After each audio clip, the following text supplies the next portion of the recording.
आपका हाँ चलो भाई।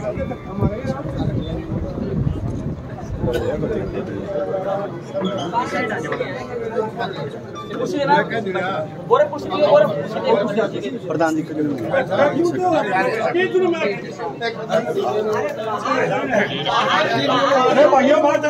कॉन्फ्रेंस चाचा प्रेस कॉन्फ्रेंस चाचा जिंदाबाद। अरे भाई प्रेस कॉन्फ्रेंस बाद में मिलेगी बहन सबको। मेरी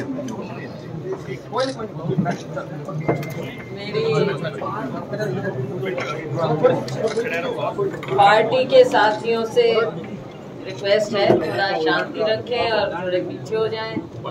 सबसे हम मिलेंगे फिलहाल। आप जगह छोड़ोगे जभी तो बैठूंगा। एक और करो एक और कुर्सी करवा दो।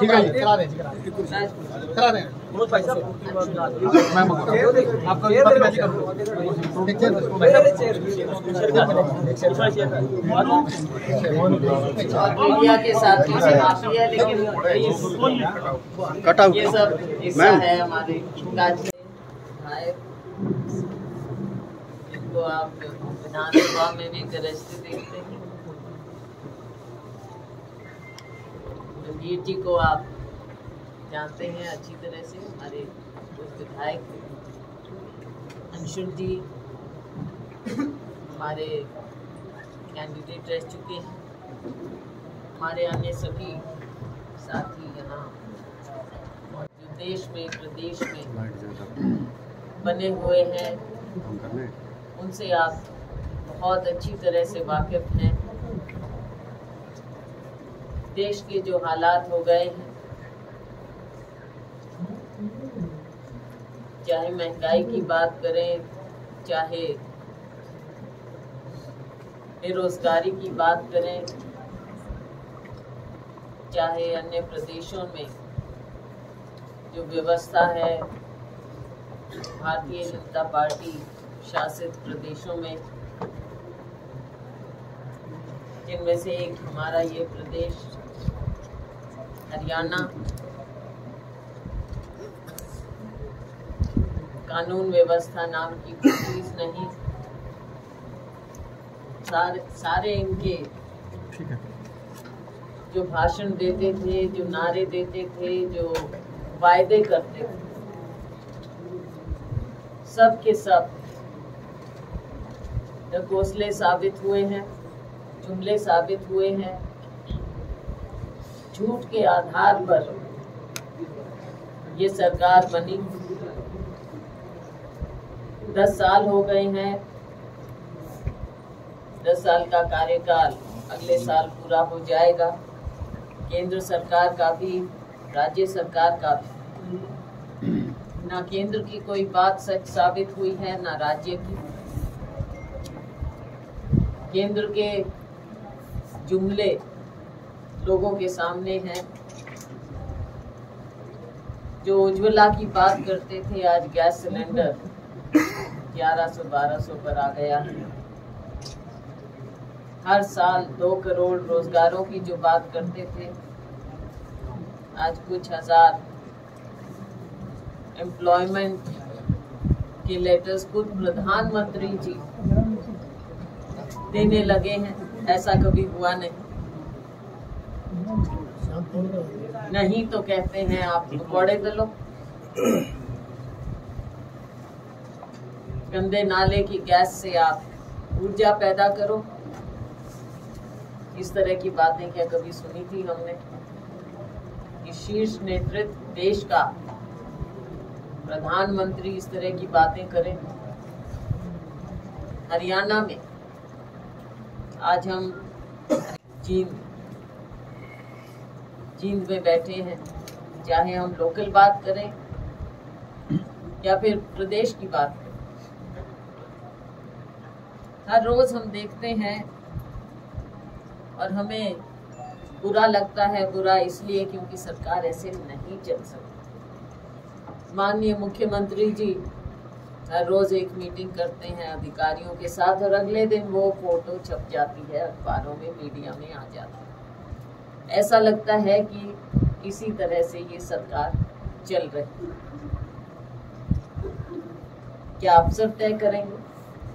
अफसर केवल आपके निर्णय का पालन कर सकते हैं, लेकिन आप लोगों की जो नेतृत्व होता है, राजनीतिक नेतृत्व, उनका काम होता है कि लोगों की बात सुने, लोगों के बीच में जाएं। क्या आज के दिन में इनमें हिम्मत है, इस सरकार में, सरकार के सदस्यों में, कि वो लोगों के बीच में जाकर उनकी बात सुने? किसी भी वर्ग को आप ले लीजिए, अगर ये बात सुनते, बातचीत करते, तो हमारा हर एक वर्ग हड़ताल करने को, धरने प्रदर्शन करने को बाध्य नहीं होता। चाहे एम्प्लॉइज की बात करें, चाहे गरीब से गरीब की बात करें, मजदूर की, किसान की, किसी को भी आप उठा लीजिए। एम्प्लॉइज जिनको काम करना चाहिए, आज उनको मजबूर कर दिया है आप।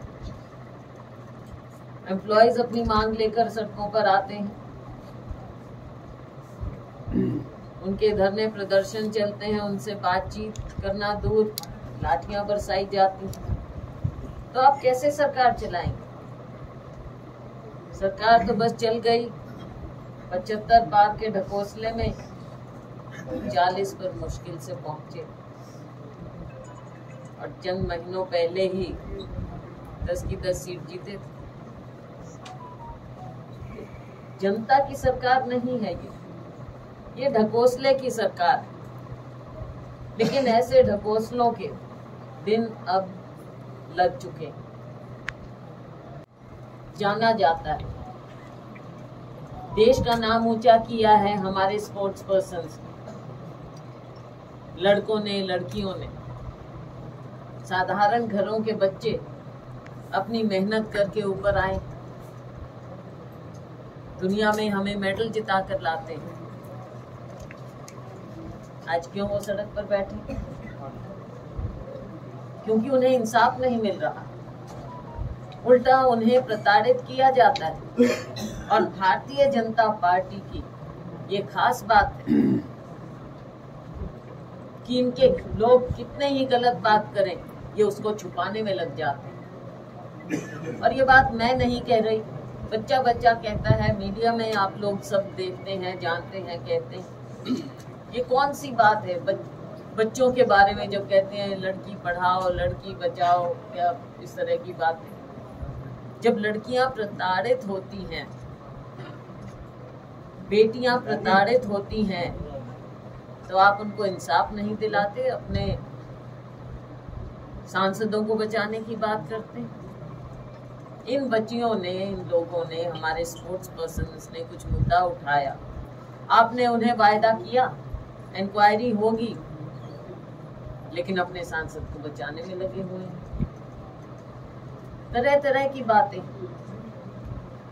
किसान, पहली बात, जब मार पड़ती है, आपदा आती है, आपने बीमा कंपनियों के हाथ उनके भविष्य को बेच दिया है। मुआवजे की तब बात, जब आप बात करते हैं मुआवजा मिलना चाहिए, तो मुआवजा तो 7 साल भर नहीं मिलता। उल्टा व्यंग किया जाता है कि हम तो बोनस दे रहे हैं, मुआवजा, तीसरी उपज है, ये तीसरी फसल है। हमारे अन्नदाता के साथ ऐसा व्यंग किया जाता है। किसान अपनी उपज लेकर जाता है मंडियों में बुरे हाल। कायदे से जो हमारा मजदूर है, जमीन पर काम कर रहा है, गरीब से गरीब व्यक्ति, आपने उसको और हमारे किसान को, इन दो का आप ध्यान कर लेंगे तो हमारे प्रदेश की अर्थव्यवस्था अपने आप ठीक हो। 3 लाख से ज्यादा, 3 लाख करोड़ से ज्यादा कर्जा कर लिया अपने स्टेट में, लेकिन दिया क्या है? कोई भी तो कुछ किया हो आपने? कहाँ गया ये पैसा? किस बात पर आप खर्च कर रहे हैं? रोज नए नए स्कैम सामने आते हैं, तो आपने किया क्या है हरियाणा की जनता के साथ?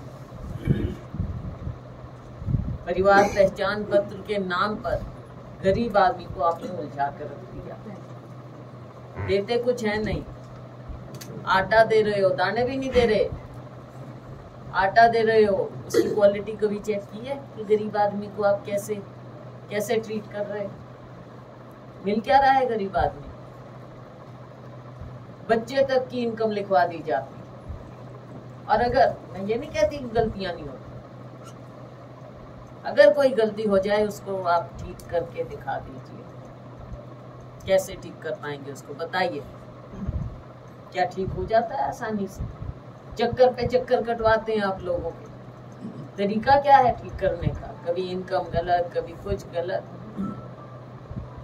गरीब आदमी हर वर्ग से है, SC, BC और वर्गों से भी। तो गरीब आदमी कहाँ जाए? और सबसे ज्यादा मिडिल क्लास पर जो आपने मार डाली। मिडिल क्लास की एम्प्लॉयज की फिक्स्ड इनकम होती है। जब महंगाई बढ़ती है, आप शर्ट पैंट तो पहन के आ जाते हो, लोग समझते हैं कि भाई ये बाबूजी हैं। लेकिन जब घर में बच्चों की फीस देनी पड़ती है तब पता चलता है। कौन नहीं चाहता अपने बच्चों को अच्छी शिक्षा दें? लेकिन हमारी शिक्षा हरियाणा में तहस नहस। ना सरकारी स्कूल ना प्राइवेट स्कूल। कुछ तो नीति हो, अच्छी शिक्षा पाएं। स्कूलों की बिल्डिंगों के बुरे हाल, टीचर्स हैं नहीं, वैकेंसी भरते नहीं, जो टीचर्स हैं वो नाखुश हैं। हर तरह से ना बच्चों की शिक्षा, ना उनको रोजगार। पेंशन कट जाती है, नई पेंशन बनती नहीं। BPL का मायने बदल गया है। जरूरतमंद लोगों के लिए आप कर क्या रहे? हर तरह से हर फ्रंट पर ये सरकार फेल। अभी आपने किसान परेशान है, हर वर्ग परेशान है, व्यापारी परेशान है, लेकिन सरकार के खिलाफ, बीजेपी के खिलाफ माहौल खड़ा करने में कांग्रेस असफल क्यों हो रही है? माहौल नहीं बन पा रहा। कोई भी चुनाव आ जाता है, बीजेपी वाले जीत जाते हैं किसी भी स्टेट में। नहीं, ऐसी कोई बात नहीं है।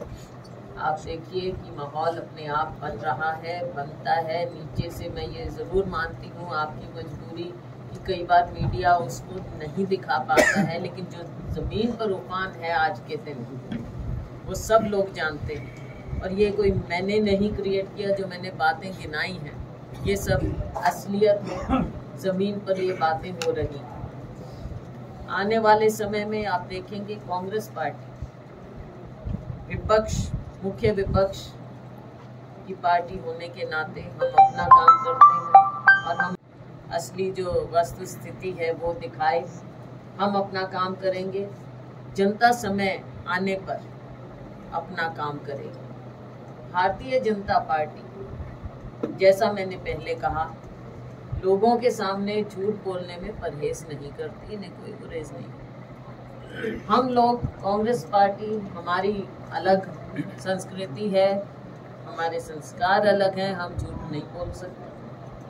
लेकिन समय आने पर आप देखेंगे, और मैं अपने हरियाणा की बात तो कह दूं, यहाँ पर आप देखेंगे कि यहाँ के लोग कितने दुखी हो चुके हैं और समय आने पर वो अपने मत से दिखा देंगे सरकार को इनकी झूठ की राजनीति नहीं चलेगी। मैडम, 2019 के चुनाव से पहले कांग्रेसी नेता ऐसे ही दावे कर रहे थे, लेकिन जो ही उसका परिणाम सामने आया तब एक बातें चलने लगी कि हुड्डा जी, शैलजा जी, सुरजेवाला जी में कहीं ना कहीं तालमेल की कमी है, और इस तालमेल की कमी के कारण ही कांग्रेस सत्ता में नहीं आ पाई। कहीं ऐसा तो नहीं है ये चीजें 2024 में भी रिपीट होगी? मैं थोड़ा सा आपको याद दिलाना चाहूँगी कि जब 2019 के चुनाव हुए,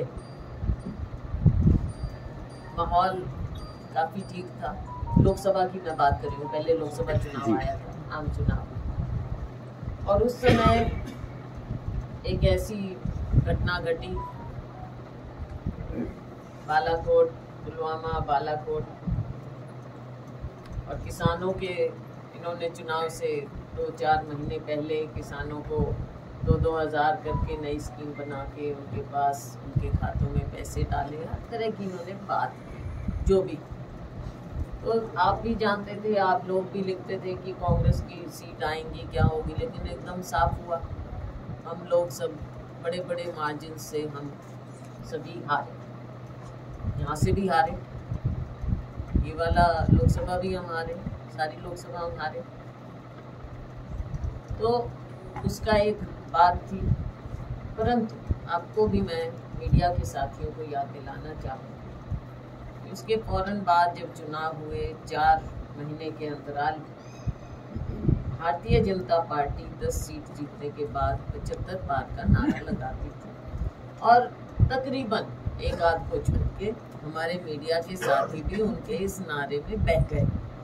उनको भी लगा कि भाई 10 सीट जीते हुए हैं लोकसभा में, और अब ये 75 पार कह रहे हैं, तो ये तो 75 पार जीते।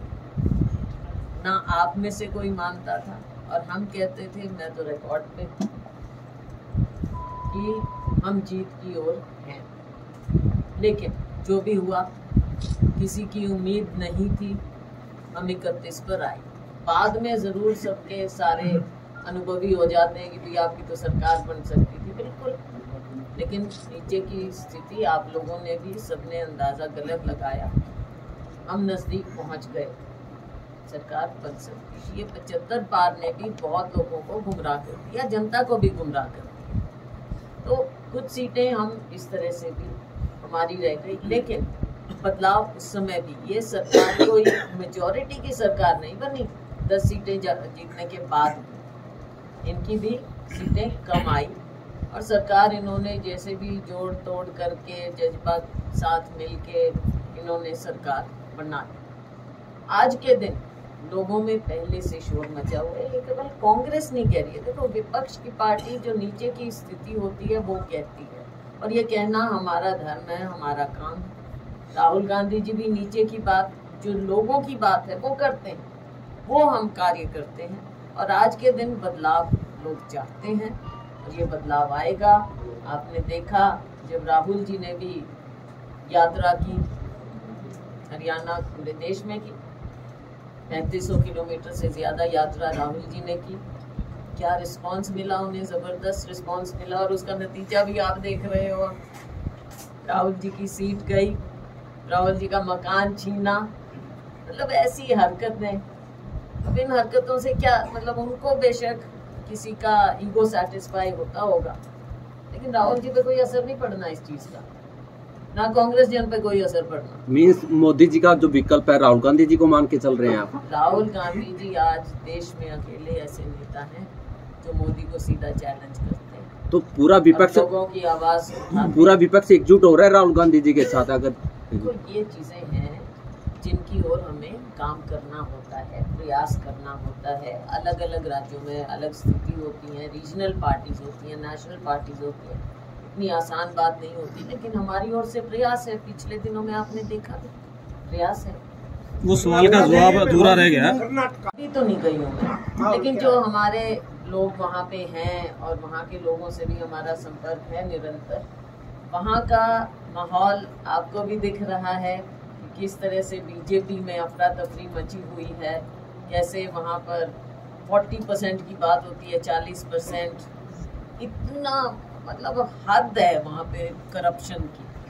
40% का आम लोगों में चर्चा चल रही है।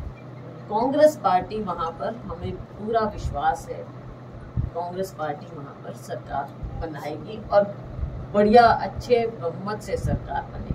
शैलजा जी, आज से आजो अभियान आपने चला रखा है, आज भी जो कार्यक्रम है इसके तहत हमें सूचना मिलेगी आपका जो कार्यक्रम है आज से आप जोड़ेगा, और दूसरे भी चलाए हुए हैं आपकी पार्टी के नेता। लेकिन प्रदेश की जनता क्या देखना चाहती है कि कांग्रेस जो आला प्रदेश का शीर्ष नेतृत्व है उनके हाथ कब मिले हैं। अभी आज भी देखेंगे आपके कार्यक्रम में दूसरे चेहरे हैं और कोई दूसरा नेता यहाँ पर खासकर कांग्रेस से मुद्दा आते हैं उसमें दूसरे दिखाई देते हैं। जब आप ही एक पब्लिक को दिखाई नहीं देंगे तो पब्लिक आपके विश्वास मतलब जनता का भरोसा नहीं जीत पाना। तो सारे कांग्रेस में ही भाई, आज तो कांग्रेस के लिए ही गए हैं। फाइटिंग को लेकर ना लोगों का भरोसा कांग्रेस पे नहीं जमता, इस पे क्या है?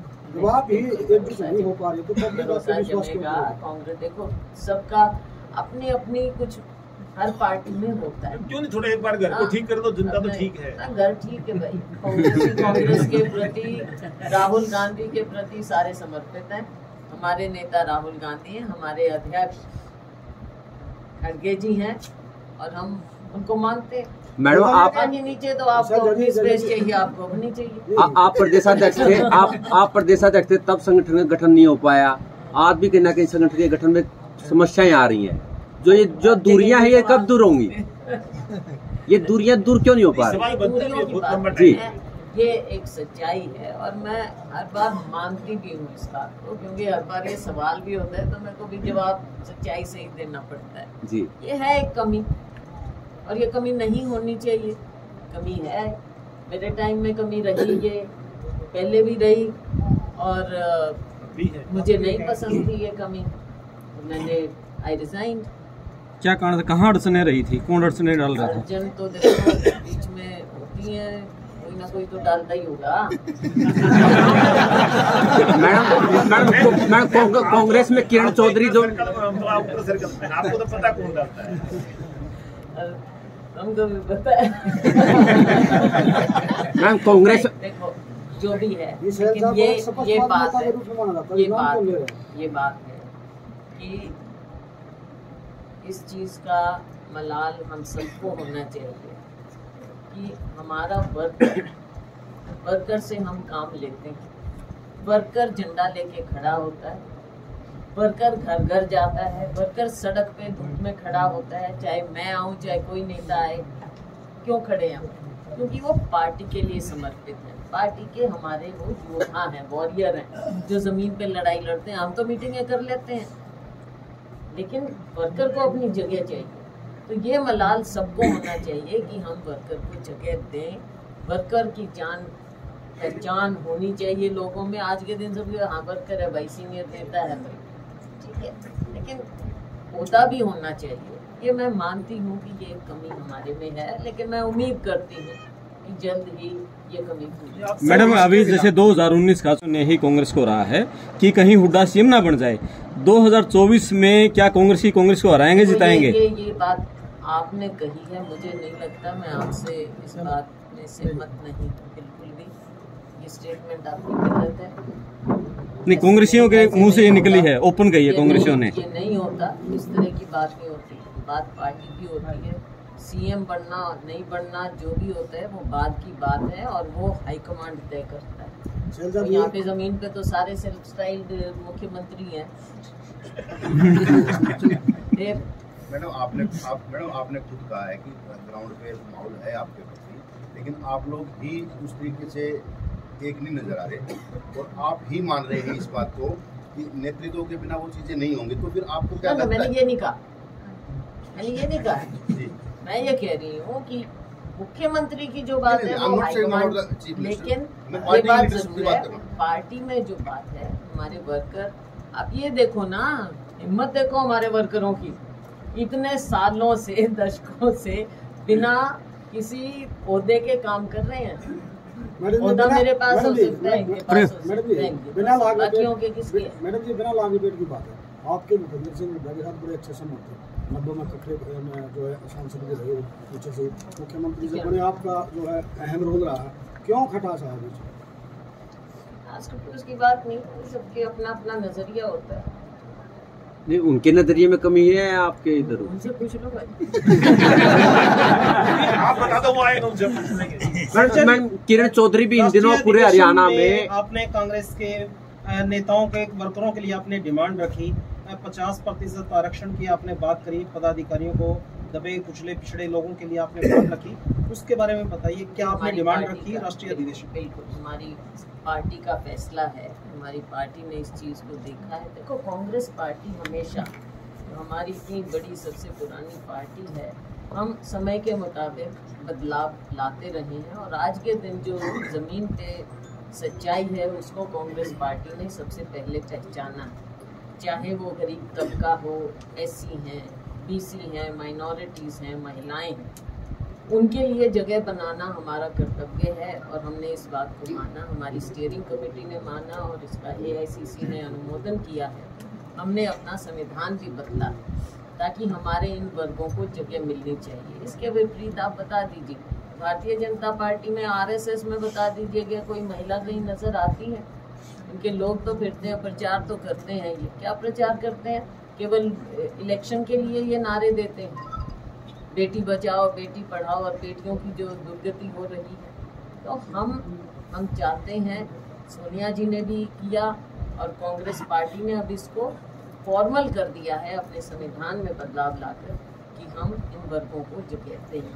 हरियाणा में और विधानसभा में जो पार्टी के नेता हैं, क्या आपको लगता है जो टीम है अभी इसकी अगुवाई में पार्टी सत्ता में आ जाएगी? देखो, और पूरे कांग्रेसी एकजुट हो जाएंगे इनकी अगुवाई में?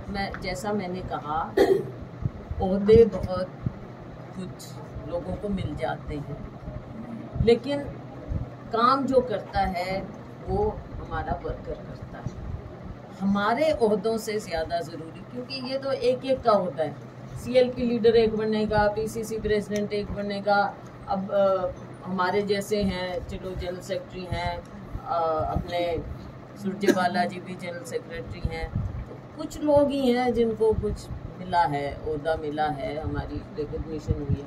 लेकिन क्या आप नहीं समझते कि सबको रिकग्निशन चाहिए? लड़ाई तो वो लड़ेंगे। मैडम जब ऊपर, मैंने पहले ही माना कि हम तो जाके मीटिंगें कर लेते हैं। मैडम जब ऊपर वाले एक नहीं है तो वर्कर तो नेचुरल बात है। मैडम जब ऊपर वाले एक नहीं है तो नीचे भी तो एक नहीं है। आपने कंपेयर किया अभी बीजेपी और आरएसएस कांग्रेस को। जब हम ऐसे ही बीजेपी की मीटिंग्स में जाते हैं, वो कहते हैं ये हमारा पन्ना प्रमुख है, और आप कहते हैं ये हमारे वर्कर्स हैं। तो दिस इज डिफरेंस, इसको आप कैसे कह सकते हैं? खा लिए तो 2019 में भी खूब मीटिंगें दिखाते थे, वही पन्ना प्रमुखों की, और कहने को है, लेकिन जब बदलाव आता है, जनता बदलती है ना, ये पन्ने पुन्ने सारे उल्टे कहाँ जाएंगे पन्ने, पता नहीं। मैडम हरियाणा में कांग्रेस के अंदर मुख्यमंत्री के चेहरे कौन कौन है, जिसमें आप भी शामिल हो सकते हैं? कौन कौन? मैंने क्या कहा, ये सारे चेहरे हैं हमारे पास, तो इतने चेहरे हैं मुख्यमंत्री के आप हमारे। लेकिन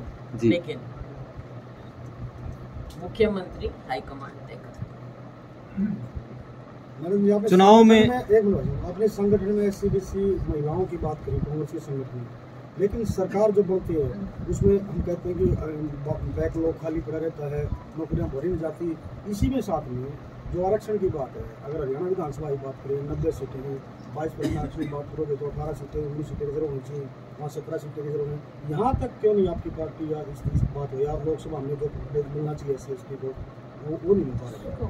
लोकसभा में हर जगह नहीं हो पाता। हमारी स्टेट थोड़ी छोटी है, 2 तो आरक्षित हैं लोकसभा में, लेकिन हमको BC को भी जगह देनी चाहिए। प्रोपोर्शन में कोशिश होनी चाहिए कि हम और लोगों को भी, सबको इसमें सम्मिलित करें। केवल SC/BC तक नहीं, सभी जातियों को कांग्रेस पार्टी 36 बिरादरी की पार्टी है। तो ऐसे समय में हमारा प्रयास होना चाहिए कि हम ज़्यादा से ज़्यादा समुदायों को जगह दे पाएँ। आपके 10 साल केंद्र में, लेकिन जैसे विधानसभा की बात है, रिजर्व हल्के हैं, और स्टेट्स में हम कई बार जहाँ लगता है तो इससे ज़्यादा भी बढ़ जाते हैं। रिजर्व हल्कों में के अलावा भी सीटें दे देते हैं। तो ये एक प्रोपोर्शन में करना पड़ता है, सोच समझ के, सबसे राय लेके। मन में ना रख लियो। नहीं मैडम, ये मैं एक बात बोलूँगी, आप 10 साल जो पीढ़ी नरसिम्हा राव जी की सरकार में मंत्री रही, मनमोहन सिंह की सरकार में मंत्री रही, केंद्रीय मंत्री रही, खासकर गरीब नजर आ। आप अपने कोई 2 काम ऐसे बता दीजिए आपकी योजनाओं से पूरे समाज को, खासकर आपके गरीब को लाभ हो, ताकि बताया जा सके। हमारा फोकस, हमारी सरकार का, कांग्रेस सरकार का फोकस हमेशा गरीब व्यक्ति का रहा। गरीब व्यक्ति, चाहे आप उसको किसी हिसाब से लीजिए, शहरी उसमें थी, मैं हाउसिंग में थी, तो हमने जो स्कीमें बनाई, गरीब आदमी को फ़ायदा मिले। हमारे हरियाणा में भी हमने कितने गरीबों के शहरों में मकान बनाए। इंदिरा आवास योजना हमारे ग्रामीण क्षेत्र में थी। अब आप बता दो, इनके 10 सालों में मेरे को गिना के दो आप कितने मकान। मैम यही सवाल है, सवाल यही है, सवाल यही है, वो गरीबी को क्यों नहीं ऊपर उठा पाए अब तक? गरीब बढ़ते जाते। एक मिनट, हमने 27 मिलियन लोगों को गरीबी रेखा से ऊपर उठाया था और इनके समय में 23 मिलियन लोग वापस चले गए उस लाइन के नीचे। ये बीजेपी की अचीवमेंट है, ये इनके आंकड़े हैं, शैलजा ने नहीं क्रिएट किए, ये इनके आंकड़े हैं। क्यों ऊपर क्यों नहीं उठाया? हमने तो बीपीएल से ऊपर उठाए थे लोग, हमने ऐसी स्कीमें बनाई थी, फूड सिक्योरिटी लाए थे हम, जब महंगाई बढ़ी गरीब आदमी को हमने बचाया। तो इन लोगों ने उनको वापस नीचे किया। एमएसएमई सबसे ज्यादा रोजगार कहाँ होता है? छोटे लघु मध्यम उद्योगों में, ये सारे खत्म कर रहे हैं। क्यों दे रहे हैं बड़े बड़े अडानी अंबानी को? सारी संपत्ति उनके हाथों में मोनोपोली कर रहे हैं आप। वो जॉब क्रिएटर नहीं है। उनके यहाँ जब इतने बड़े उद्योग लगते हैं, वहाँ पर ऑटोमेशन आती है, वहाँ पे आर्टिफिशियल इंटेलिजेंस आती है, वहाँ पर हमारे बच्चों को नौकरियां नहीं मिल पाती। कांग्रेस पार्टी ने एमएसएमई को बढ़ावा दिया, इन्होंने केवल नारा। बीजेपी ने गरीबों का लेवल ऊपर उठाया, बीजेपी ने गरीबों का, आपने गरीबों का लेवल ऊपर उठाया, लेकिन बीजेपी को उनके वोटों पर सरकार बना रही है। कहने की बात है, देखो झूठ बोल। अब मेरे को एक बात बताओ, आप तो गरीबी रेखा में नहीं हो भाई, भगवान की दया से, आपकी मेहनत से। लेकिन अगर आपको कोई कह दे कि 15 लाख सीधे आपकी जेब में जाएंगे, बताइयो किसको नहीं अच्छे लगते? आगे